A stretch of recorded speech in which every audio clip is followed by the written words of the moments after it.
หลังจากซื้อของอยู่ของกินจากตลาดนัดได้หมูย่างกับผลไม้แล้วเราก็เดินทางกลับบ้านต่อครับพี่น้องใส่ถนนเส้นทางบขสมุ่งหน้าตรงออกไปถนนเส้นกลางตัวอำเภอข้างสระน้ำสีมงคลคือเก่าล่ะครับ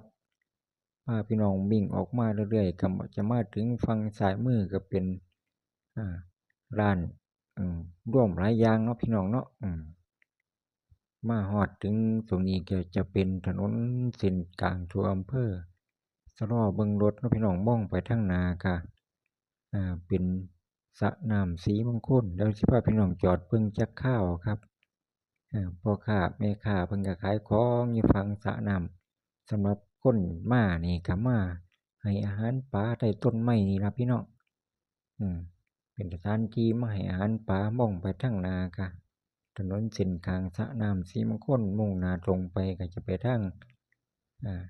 หลังโรงเรียนบ้านนางัวพุ่นล่ะพี่น้องแต่ว่าถ้าพี่น้องจอดแวะจอดชมใต้ร่มไม้ต้นคูนนี่ก่อนพักก่อนพี่น้องเนาะเบิ่งวิวไปพร้อมก่อนไปนำจังค่อยเดินทางต่อจอดพักแป๊บหนึ่งเนาะพี่น้องพอกันใหม่คลิปหน้าเนาะ